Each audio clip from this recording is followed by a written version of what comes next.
just another tale. It was 2:17 a.m. when Arjun sat in his small apartment, staring at the old radio he'd found at a flea market. It wasn't plugged in. In fact, it had no obvious power source at all. Yet it crackled to life as soon as he touched the dial. A distorted voice whispered through the speaker, telling him about events that hadn't happened yet, things only he knew. What is this? The voice listed his grocery list, the argument he'd had with his roommate last week, the exact dream he had the night before.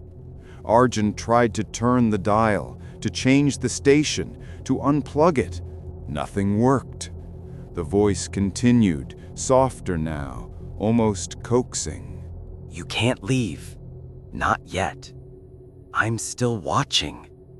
A chill ran down his spine as he realized the voice knew things even he hadn't shared aloud. The radio buzzed, and a soft knocking started at the apartment door, perfectly in sync with the voice's words. This isn't real, right? The knocking grew louder, then stopped. Silence. Just the radio now. Suddenly, the speaker crackled louder, almost angry. Look outside. Arjun's gaze froze on the window. The street below was empty, but in the reflection of the glass, he saw himself standing behind him, smiling. He turned, and there was no one. The radio's whispering grew frantic. Don't ignore me. Don't move. I can see you. He bolted from the apartment, taking the keys, leaving the radio behind. But even on the stairwell, he could hear the faint crackle of static following him, repeating his name. By the time he reached the street, the building was quiet. The radio was gone. But later that night, in the reflection of every window he passed, he caught glimpses of a smiling figure that looked exactly like him, standing silently, waiting.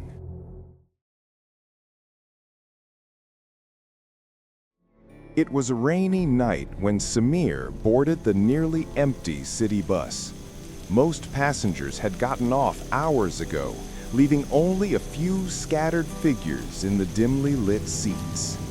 The bus rattled along the wet streets, headlights reflecting off puddles like streaks of silver. He noticed a man sitting near the back, hood pulled low, face hidden. The stranger didn't move, didn't even glance at the road ahead. Something about him made Samir uneasy, but he tried to ignore it. Excuse me, do you know when the next stop is? The hooded man didn't respond immediately. His hands rested on his knees, still as stone. When he finally spoke, his voice was soft, but carried a strange weight. You're not supposed to be here. Samir felt a chill crawl up his spine. He turned slightly, trying to see the man's face, but the shadows hid it completely. The bus continued to rattle over the wet streets, but now the sound of the engine seemed distant, muffled, as if the world outside had disappeared. What do you mean? Not supposed to be here? The man leaned forward, and a faint reflection of his face appeared in the window, pale, almost transparent. Samir's eyes widened. Every other passenger seemed frozen, statues of dark silhouettes in the corners. Tonight, you'll be the last passenger. The bus slowed, but not at any recognizable stop. The streetlights outside flickered and died. Rain tapped against the windows like 1,000 tiny fingers. Samir's own reflection stared back at him from the glass, but his eyes weren't his own. No, This isn't real. It can't be. The bus came to a stop in the middle of an empty intersection. The doors opened silently, revealing nothing but darkness. The hooded man vanished, leaving no trace, and the other passengers were gone too. Only Samir remained, frozen in the seat, the sound of the engine fading into a heavy silence. Somebody, anybody. Hours later, when the morning bus came along the route, the driver found an empty vehicle, doors open, puddles of rainwater on the floor, and no sign of Samir anywhere.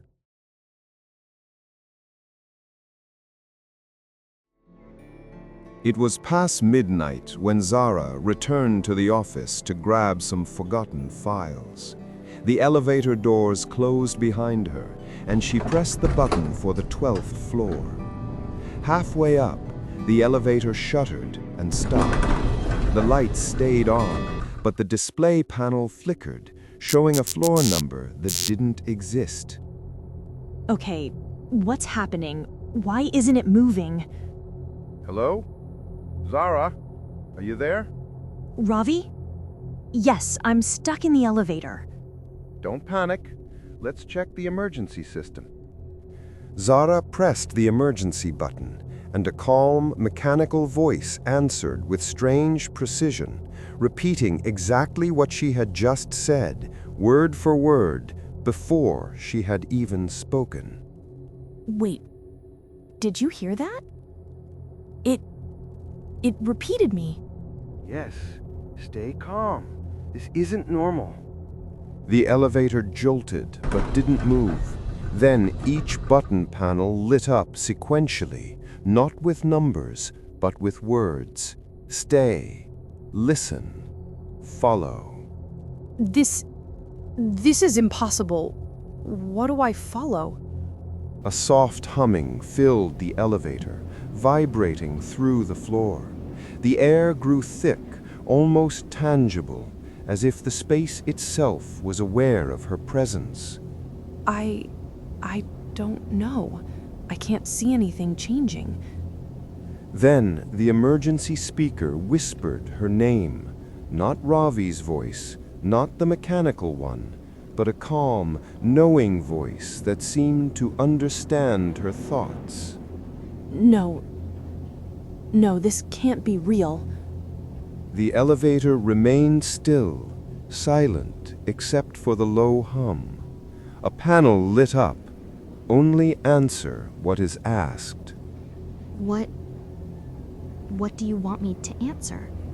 A single word appeared. Why? Why? What?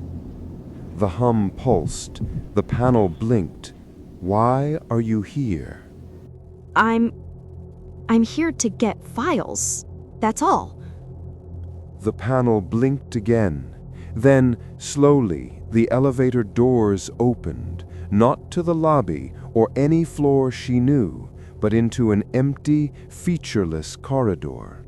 No lights, no sounds except the soft humming from the elevator. This isn't a floor. This isn't real.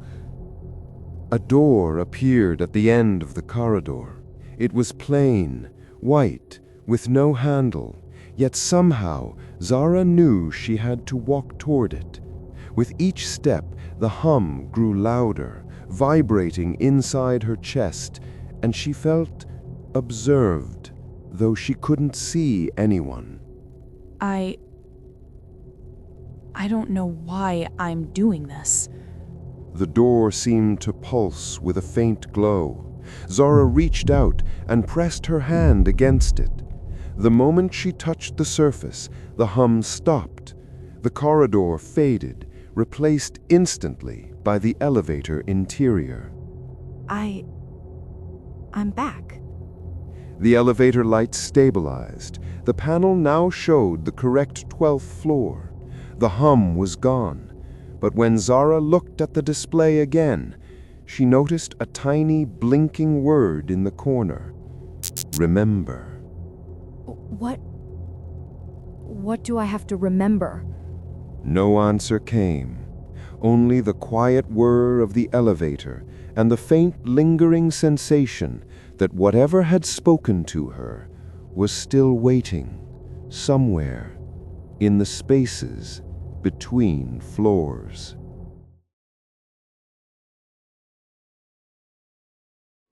Maya had always loved exploring the woods behind her grandparents' old house. But that autumn evening felt different. The trees whispered in the wind, their skeletal branches scraping against each other like bones. A thin mist clung to the ground, curling around her boots as she walked the narrow trail. The path was familiar, yet something deep in her chest told her she shouldn't be here. I shouldn't be out this late. She whispered to herself, shivering. It's just the wind, nothing else. She rounded a bend and froze. There, half hidden by overgrown ivy, was the cabin. She had never seen it before, yet it looked old, abandoned, and somehow alive. The windows were dark, but faint scratches on the door looked fresh. A cold draft seeped from the cracks, carrying the smell of damp earth and decay. Maybe I should go back. Maya muttered, stepping closer. Her hand brushed the doorknob, icy and sticky. The door creaked open slowly, revealing a shadowed interior. Hello? She called softly, her voice trembling. No reply, only the sound of the wind and a faint scurrying in the corner. Maya's heart pounded as she stepped inside. The floorboards groaned beneath her weight. Old furniture was draped in white sheets that looked more like ghosts than covers. A sudden crash of broken wood made her jump. Who's there? She shouted, clutching the flashlight. Silence answered her. Then she heard it, a low whisper that seemed to come from all around her. Maya. Stay. Please. Don't leave me. I have to leave. She screamed, backing toward the door. But the cabin felt bigger than it should be, the shadows stretching and twisting as if they were alive.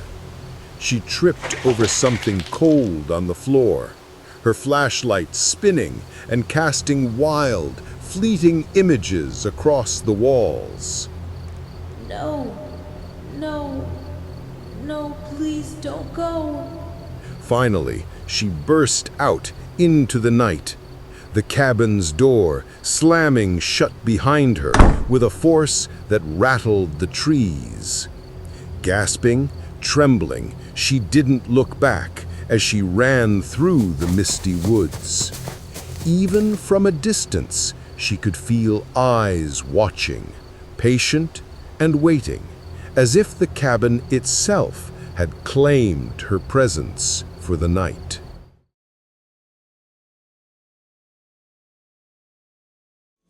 Ethan moved into an old apartment on Hallow Street on a chilly October evening.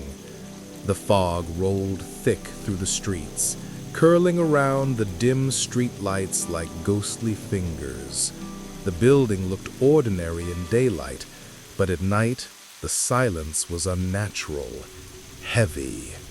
The walls smelled of damp wood and old paint. Every creak in the floor seemed louder than it should. Something felt off, but Ethan ignored it.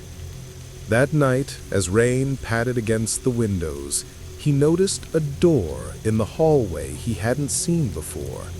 Small, wooden, darker than the wall, almost hidden. The doorknob was tarnished, but the door itself seemed to pulse, like it was alive. He hesitated, and the door creaked open slowly on its own.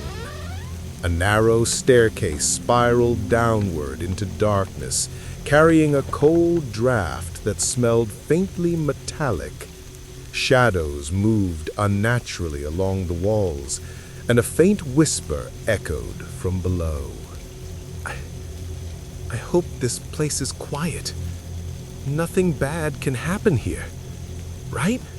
The stairs groaned beneath his weight as he took the first step downward. That's strange. I don't remember seeing this before. He whispered. His flashlight flickered, casting fleeting shadows that twisted along the walls. A whisper came again, soft but deliberate. Don't leave me. Who's there? He shouted, voice echoing off the walls. The cold pressed against him like fingers, and he stumbled backward. Panic rose in his chest. I shouldn't go down there. But what if I need to see? The darkness seemed to stretch forever, every step amplifying the groans of the floorboards. Shadows shifted, forming shapes that weren't there before. A hand, or something like a hand, brushed against his shoulder. Stop! Please, stop!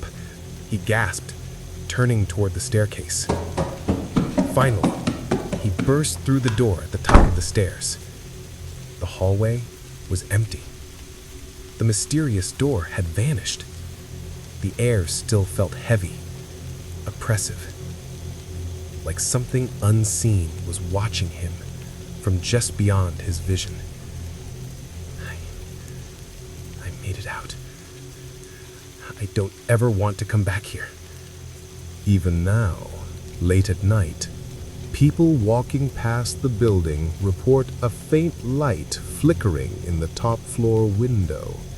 Some claim a shadow moves behind the glass, waiting, patient, hungry for the next tenant foolish enough to enter.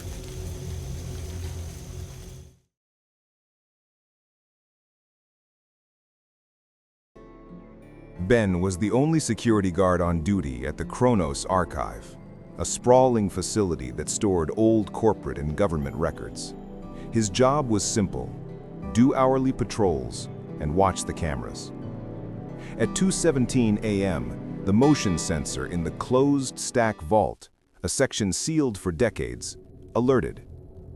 On camera, a single archival box, labeled Project Lament, had fallen from a top shelf. Ben sighed, rubbing his eyes. He spoke into his two-way radio, his voice echoing in the empty security office. Central, this is Unit 7. Got a motion alert in the closed stack, probably just a shelf giving way, proceeding to check it out. The air in the closed stack was thin and smelled of brittle paper. The box lay spilled open on the floor. Instead of documents, it was filled with fine, gray dust. As he knelt, his radio crackled to life with a voice that was distorted, slow, and deep. Central? Say again, your transmission is breaking up. The voice on the radio was not his dispatcher. It spoke a single, clear sentence. Ben froze, the hair on his arm standing up. The voice was wrong, its tone shifting and glitching. What did you just say? Identify yourself. He backed away, but the voice came again, this time from a dusty intercom speaker on the wall. It was closer now. The motion sensor alert on his handheld device began to flash continuously, showing movement swarming through the entire archive, converging on his location. He fumbled for his radio, his voice tight with panic. Central, I have a breach. I repeat, a hostile breach in the closed stack. I need immediate backup. The main vault door slammed shut with a final hydraulic hiss. The voice spoke a third time, but now it wasn't from the radio or intercom. It was a whisper that came from directly behind him, layered with the static of a broken transmission. Ben spun around, shining his flashlight on the empty space. His own radio, still in his hand, transmitted the whisper back to him. He was no longer just hearing it. He was broadcasting it. Stay back! Don't come near me! The gray dust from the spilled box began to stir, coalescing in the beam of his flashlight. It didn't form a shape, but instead it seemed to absorb the light, creating a moving patch of absolute darkness. The voice spoke its final sentence, and this time, Ben understood. It wasn't a ghost. It was a signal. A signal that had been recorded, stored, and now using him and his equipment to rebroadcast itself, to find a way out. The last thing Ben heard before the darkness swallowed him up was the sound of his own screaming voice, perfectly mimicked and repeated back at him from every speaker in the archive. No, that's not me. Stop it. When the day shift guards arrived, they found the closed stack vault sealed. Ben was gone. His radio and security camera footage were wiped clean. The only anomaly was a single, open archival box in the middle of the floor, filled with a fine gray, magnetic dust. And on the main security console, a single line of text was typed, waiting for the next shift to read it.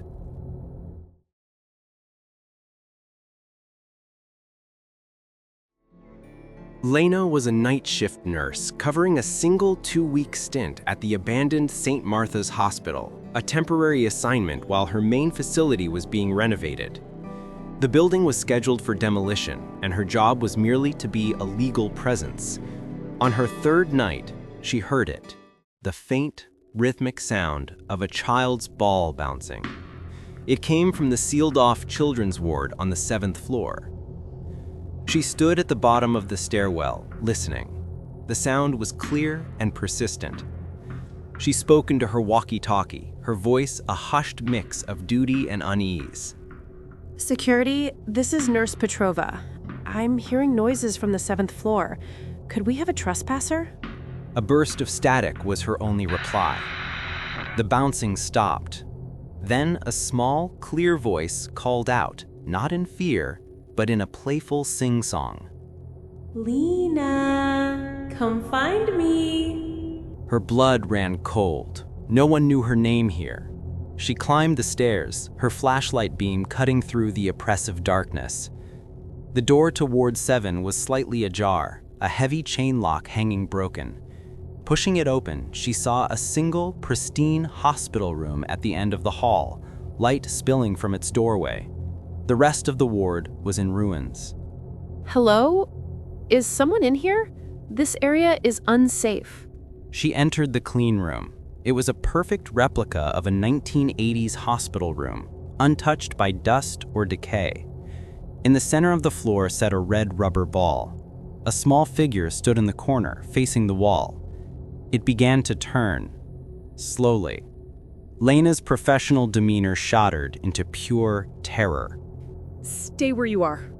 The figure turned fully. It had no face, just smooth, unblemished skin. It raised a hand and pointed at her. The voice, the same child's voice, now came from directly behind her. You can be my new nurse. The old one left. She got too old. Lena didn't think. She ran. She didn't look back as she sprinted down the 7 flights of stairs, through the dark lobby, and out into the pouring rain. She drove away and never returned, calling in her resignation the next morning. She survived. But a week later, as she unpacked a box in her new, modern apartment, she found it at the bottom, nestled among her clothes. the red rubber ball. And from the hallway outside her door, she heard a faint, playful whisper. Found you. Lena knew then that she hadn't escaped Ward 7. She had simply relocated it, and her shift was far from over.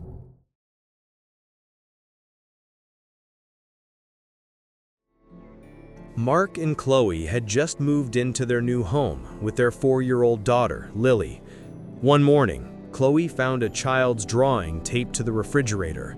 It showed 3 stick figures, Mommy, Daddy, and Lily, with a 4th, larger figure standing behind them. Mark chuckled when he saw it, speaking with affectionate amusement. "Looks like Lily made a new imaginary friend. That was fast." Chloe studied the drawing more closely, her voice taking on a hesitant, concerned tone. Mark, look at the hands. The big figure has too many fingers. And why is it drawn in black when Lily only uses bright colors? Over the next week, new drawings appeared each morning. The 4th figure moved closer to the family in each picture. Yesterday, it was standing right behind Lily's stick figure. This morning, Chloe found a drawing that made her blood run cold. Her voice trembled as she called for her husband. Mark, come here. Now. Please. Mark came into the kitchen, wiping sleep from his eyes. Then he saw the new drawing. The black figure was no longer outside with the family. It was inside the house, looking out from Lily's bedroom window. Mark's voice became firm, trying to maintain rationality. "Okay, this is getting weird, but it's just drawings, Chloe. Imagination's a powerful thing at her age." That night, they heard Lily talking in her room. When they peeked in, she was having a conversation with her empty rocking chair. Chloe whispered, her voice tight with fear. Who are you talking to, sweetie? Lily smiled and pointed at the empty chair, her voice cheerful and innocent. Mr. Wiggles. He says he's always lived here. He's happy we finally came home. Mark decided to check the house history online. What he found made him go pale. His voice dropped to a horrified whisper. "Chloe, the previous owners, their son. His nickname was Wiggles because he could never sit still. He died in this house 50 years ago." They both turned to look at the refrigerator. A new drawing had appeared while they weren't looking. This one showed the black figure holding hands with Lily's stick figure.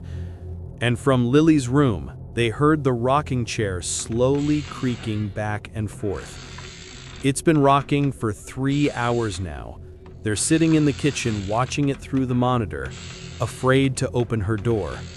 Because whatever is in that room with their daughter doesn't feel imaginary anymore.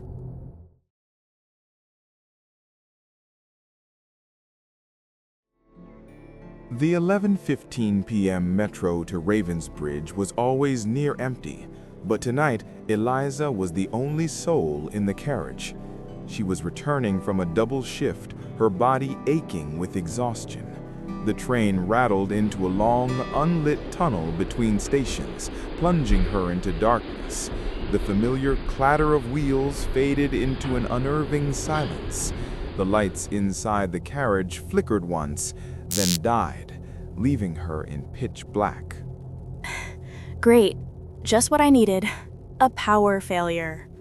The train wasn't just stopped, it was utterly silent. No hum of electronics, no distant voice from the intercom. Then a new sound began. It was the soft, rhythmic creak of a seat, as if someone was rocking back and forth. It came from the far end of the carriage. She pointed her phone beam, but the light seemed to die before it reached the last row. Hello? Is someone else there? The creaking stopped. A child's voice, clear and melodic, cut through the silence, singing a nursery rhyme she didn't recognize.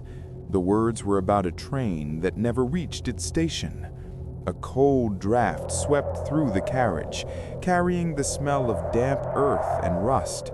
Her exhaustion was rapidly being replaced by a sharp, primal fear. Where are you? This isn't funny. The singing stopped. A small, pale hand with dirty fingernails slowly reached up from behind the last seat and gripped the headrest. Eliza's breath hitched. She fumbled with her phone, her hands shaking so badly she almost dropped it. She managed to open the camera, pointing it toward the hand. On the screen, the carriage was full of translucent seated figures, all staring blankly ahead. But in the seat behind the hand, there was nothing. What are you? What do you want? The child's voice spoke again, this time right beside her ear, its breath icy cold. You're on the wrong train. The lights surged back on with a painful brightness. The train was moving again, emerging from the tunnel. The carriage was empty. Heart pounding, Eliza scrambled to her feet as the train pulled into Ravensbridge station. She burst out onto the platform, gasping in the cold night air. A station attendant gave her a strange look. Relief flooded her. She was safe. Thank God. It's over. She hurried toward the exit, but stopped. The sign on the wall wasn't for Ravensbridge. It was for a station called Miller's End, a name she only knew from old city maps. It had been demolished 40 years ago. She turned back. The train and the attendant were gone. The platform was crumbling, covered in dust and web combs. From the dark tunnel mouth, she heard the child's voice one last time, followed by the distant forlorn whistle of a train that would never arrive. No, this can't be happening. Eliza stood alone on the derelict platform, the modern city skyline visible, but impossibly far away. She understood now. She hadn't gotten off the train. The train had gotten off its route, and it had left her at the end of the line, forever.